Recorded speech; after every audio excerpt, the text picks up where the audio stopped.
¿Me oís? Sí, se oye bien. Bueno, pues buenas tardes a todos y todas, y en primer lugar, pues José Andrés, muchas gracias por tu presentación y también por apadrinar este libro que evoca al más prestigioso de los meteorólogos españoles y que aquí los zamoranos tenemos la suerte de que ha nacido en nuestra ciudad. Me gustaría agradecer a todos los que nos acompañéis aquí en esta presentación. Yo creo que es un día bonito para Zamora porque reconocemos a uno de los zamoranos más universales que tenemos aquí, en esta tierra. Y finalmente también me gustaría agradecer a nuestro compañero Manolo Mora, que es el delegado territorial de la Agencia Estatal de Meteorología en Castilla y León, que nos acompaña aquí y que de hecho se ha desplazado desde Valladolid para asistir a esta presentación. Bueno, pues en primer lugar voy a mostraros pues, un par de apuntes ligeros de nuestro protagonista que de alguna manera pues, van a redundar en su trascendencia científica y así como en sus orígenes zamoranos. Bueno, pues voy a empezar, voy a retrasarme más, voy a avanzar hacia atrás en el tiempo en relación al año 1985, como comentaba José Andrés, que fue la primera oportunidad frustrada para que este señor, del que nosotros hemos dedicado ese libro de ahí, en el que la Agencia Estatal de Meteorología ha apostado por hacer una publicación, pues una oportunidad perdida para dedicarle un nombre en el callejero. Bueno, pues voy a avanzar hacia atrás en el tiempo y me sitúo en el año 1966. En concreto, aquí tenéis un recorte del Correo de Zamora del sábado 2 de abril de 1966 y veis ahí en pequeño, que aparece tan en pequeño que lo he tenido que ampliar porque si no, no lo leéis, que aparece una reseña que da cuenta de la celebración del Día Meteorológico Mundial, y si la leéis con más detalle, pues se describe con un tono frío y aséptico, ¿no?, por parte del periodista de la agencia de noticias, que el maestro de ceremonias pues es un desconocido, por lo menos para el periódico de su ciudad, Francisco Morán Samaniego, director del Instituto Nacional de Meteorología, ¿vale? Y bueno, pues como curiosidad, también en el periódico se habla aquí de una nueva prestación que presentó el Servicio Meteorológico que se llama Fenomete, pero realmente se trata de un error, es Fonomete. Y bueno, pues esto fue una prestación que creó el Servicio Meteorológico en el año 66, por el que a través de una serie de números de teléfono, entonces no había apps, ni aplicaciones, ni móviles, pues tú llamabas a una serie de teléfonos y te daban el pronóstico del tiempo en tu ciudad. Bueno, pues esto contrastaba con lo que ocurría a principios del siglo XX, es decir, avanzando más hacia atrás en la máquina del tiempo, a principios del siglo XX, en ese mismo diario, en el Correo de Zamora, pues para empezar, se da cuenta del nacimiento de Francisco Morán, al que se refiere como un robusto niño, que es hijo de la esposa de nuestro querido amigo Francisco Morán López. Luego, en el año 17, justo 16 años después, se habla de Francisco Morán Samaniego como que ha sido, en este caso, concedido el premio extraordinario al mejor expediente de ciencias del Instituto de Zamora. Y no solo eso, sino que en el año 30, el Heraldo de Zamora pues comenta aquí que está de fin de semana un joven y prometedor funcionario del Servicio Meteorológico, del Observatorio de Madrid. Bueno, pues fruto de este contraste que aquí os he mostrado, pues cabe hacer dos comentarios. En primer lugar, que estamos ante alguien que presuntamente es importante, al menos en la atmósfera zamorana, o por lo menos que nació en el seno de una familia importante. Y en segundo lugar, cabe preguntarse de cómo es posible que la información se ha degradado con el paso del tiempo hasta tal punto que Cuando el protagonista tenía un nombre en el panorama nacional e internacional de la ciencia española, el periódico de su ciudad natal pues no se enteraba de su existencia, porque para esta noticia del Correo Zamora, para el Correo Zamora, ese nombre, Francisco Morán Samaniego, es una persona transparente, que no tiene nombre en la ciudad, ¿no? Bueno, aquí os muestro la casa donde nació nuestro protagonista, el 22 de septiembre de 1901, pasadas las 6 de la tarde, en la calle San Torcuato, número 25. Y en concreto la vivienda es la que ahí se muestra en la fotografía de la izquierda, con esas galerías acristaladas que le da un cierto atractivo a la fachada. Y bueno, pues esta fotografía es ahí, en esa casa donde vivía su familia y donde él nació. Y esta fotografía probablemente sea en torno al año 1925, porque así lo evidencia, si veis más hacia el fondo de la calle, la vivienda de Valentín Guerra, e incluso si fijáis la vista al fondo se ve el desaparecido hospital de Sotero. Y a la derecha veis la fotografía de esa misma casa, de esa vivienda, pero en los años 60, cuando ya perdió esas vistosas galerías acristaladas, y en los bajos de la vivienda pues ya había establecimientos, traéis un bar o una tienda de calzados. Y esta es la vivienda en su estado actual, que sigue siendo transparente para todos los viandantes. Nadie sabe que ahí nació el padre de la física del aire española y uno de los científicos más importantes de nuestro país. Y es en esa vivienda donde vivió además su familia, la familia Morán Samaniego, que era una familia de una gran influencia en la vida social y cultural de nuestra ciudad, y como así lo evidencia el padre, Francisco Morán López, y su abuelo. Entonces vamos a empezar por contar quién fue su abuelo, Bartolomé Morán Pinto. Bueno, pues Bartolomé Morán Pinto fue un pionero singular en el sentido de que fue uno de los primeros directores del Instituto de Segunda Enseñanza de Zamora, que estaba situado a unos metros de donde ahora mismo estamos nosotros. Fue catedrático numerario de Moral y Religión del instituto y, de hecho, pues fue el primer miembro de esta familia, de esta saga familiar, que residió en esta vivienda. De hecho, como curiosidad, esta vivienda es la primera vivienda de Zamora que dotó de un timbre eléctrico a la puerta del domicilio. Lo cual, pues bueno, pues es con una pila que de hecho nos contaron la familia Morán Cabré, que es con quien hemos tenido contacto con ellos para la elaboración del libro, pues nos contaron que incluso esa pila que formaba parte de ese timbre eléctrico y tal, pues la trajeron incluso expresamente desde París. O sea que es una familia, pues ya digo, con unos pioneros y unos grandes impulsores de iniciativas novedosas para esa Zamora de finales del siglo XIX. Y de hecho, me gustaría destacar además que Bartolomé Morán Pinto fue el impulsor de la biblioteca del Instituto de Zamora, y con ello el culpable de ese lejano antecedente de lo que es la actual biblioteca. Ahí a la derecha podéis ver una fotografía del primer catálogo de esa biblioteca que se formó en Zamora con voluntad de acercar la cultura a los zamoranos, de democratizar el acceso de la cultura a Zamora. Y era pues, bueno, un catálogo que estaba formado por 6.000 volúmenes y data del año 1849. La mayoría de esos volúmenes procedían de los conventos desamortizados. Y luego, con el paso de los años, esto es otra curiosidad, Bartolomé Morán Pinto fue desarrollando, a medida que se iba haciendo más viejo, un sorprendente parecido facial con un contemporáneo suyo, que era el presidente de los Estados Unidos, Abraham Lincoln. Ahí lo veis a la derecha.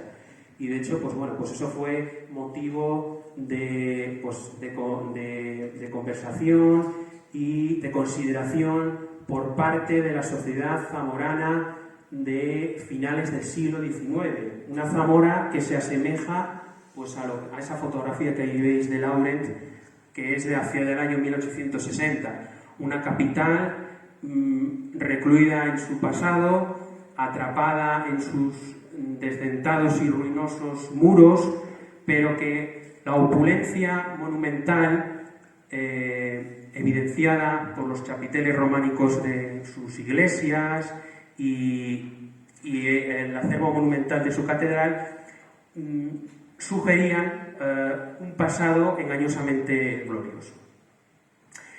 Bueno, Bartolomé Morán, que ya lo adelantó José Andrés, fue un amigo íntimo de Ramón Álvarez. De hecho, los dos fueron catedráticos en el instituto, coincidieron en el claustro de profesores. Bartolomé Morán nació antes que Ramón Álvarez y falleció años después.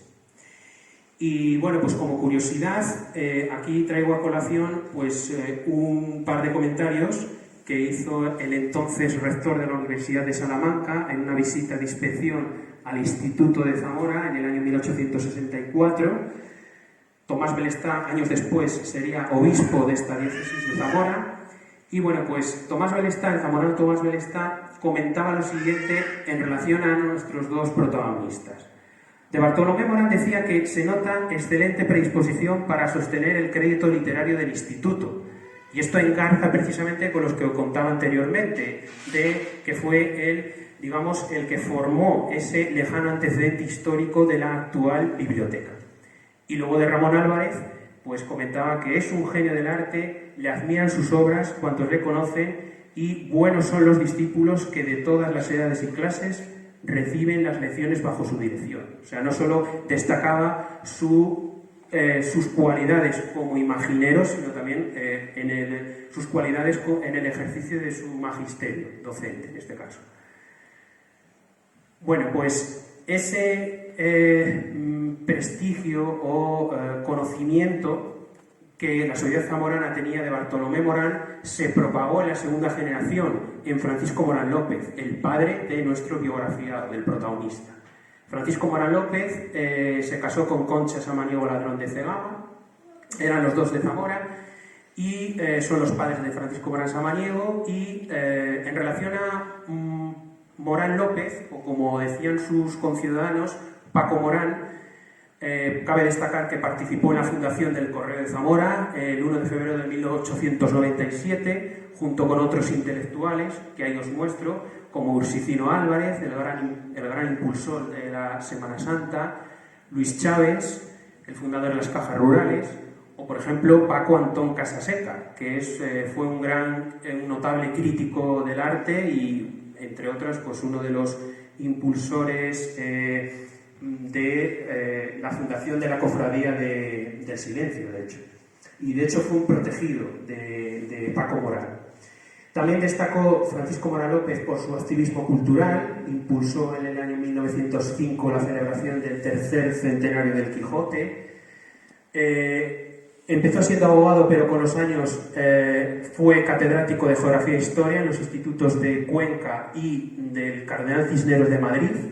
De hecho, en el Instituto Cardenal Cisneros de Madrid impartió clase a gente muy notable, como por ejemplo el padre del escritor recientemente fallecido Javier Marías, el filósofo Julián Marías, o por ejemplo a uno de los hijos del poeta Rubén Darío. Y luego también me gustaría destacar que fue un gran impulsor de la carrera inicial del pintor zamorano Jesús Gallego Marquina, que era muy amigo de la familia. De hecho, Jesús Gallego Marquina era hijo de uno de los alcaldes más carismáticos de la ciudad, Víctor Gallego. Bueno, aquí me gustaría mostraros pues, gráficamente esa vinculación en forma de amistad que hubo entre Paco Morán, que esa fotografía ya es de los años 30, ya un hombre probablemente cercano a la jubilación.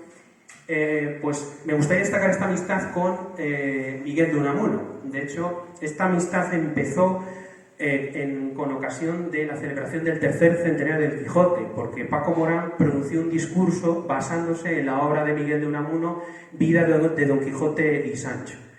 Y de hecho, me gustaría también destacar que sobre Miguel de Unamuno, Zamora no solo fue una afinidad selectiva, es decir, que fue objeto de consideración y de admiración, sino que incluso Zamora para Miguel de Unamuno fue una oportunidad laboral. Él se presentó a unas oposiciones a la cátedra de latín y castellano del instituto y fracasó en ese intento. Y de hecho, pues, quién sabe qué hubiera ocurrido si Miguel de Unamuno hubiera aprobado esas oposiciones, que hubiera ingresado como catedrático en este instituto. Probablemente, o quizá, su vida hubiera cambiado y probablemente la de Zamora también. Luego, 2 años después de este fracaso, entre comillas, pues se sacó las oposiciones de la cátedra de griego de la Universidad de Salamanca. Y fue allí ya cuando se estableció. Bueno, pues hasta aquí os he mostrado las raíces zamoranas de nuestro protagonista, de Francisco Morán Samaniego, y ahora me gustaría, sin embargo, no me gustaría perder la perspectiva científica, es decir, ¿por qué Francisco Morán Samaniego tiene un nombre propio en la meteorología española y es considerado el padre de la física del aire? Es decir, ¿qué 3 factores fueron o ayudaron a que nuestro protagonista fuera tan importante, ¿no? Bueno, pues en primer lugar tenemos el hecho de que Francisco Morán ingresó en el servicio meteorológico en un momento determinado. Ingresó, de hecho, forma parte de una de las promociones de meteorólogos más prestigiosas de la historia. Y probablemente llegó tan lejos porque hubo gente tan buena como él. De hecho, esto lo describió muy bien uno de sus maestros, Ramón y Cajal, porque Francisco Morán empezó haciendo medicina pero la abandonó pronto y le dio clase, de hecho, Ramón y Cajal. Pues decía Ramón y Cajal que los genios, como las más altas cumbres, solo surgen en las cordilleras. Y efectivamente, Morán es una de las cotas científicas más altas de la historia porque estuvo con gente probablemente tan buena como él. En segundo lugar, me gustaría destacar el viaje de estudios que hizo a Alemania en el año 1933, gracias al apoyo que recibió por parte del Estado español. De hecho, nuestro biografiado fue el segundo meteorólogo que fue becado por el Estado español para realizar investigaciones y estudios estrictamente meteorológicas en el extranjero. Y eso facultó que, a la vuelta, no solo hiciera una labor de transmisión, sino que también realizó una labor de apropiación y de creatividad, como así lo prueban las más de 25 publicaciones científicas que hizo durante la década de los 40, e incluso pues, la publicación de su gran obra, Apuntes de termodinámica de la atmósfera, que más de casi 80 años después sigue siendo un libro imprescindible para todos aquellos que actualmente quieran desarrollar estudios de posgrado de meteorología o, por ejemplo, que quieran presentarse a las oposiciones de cualquiera de los cuerpos de meteorología del Estado.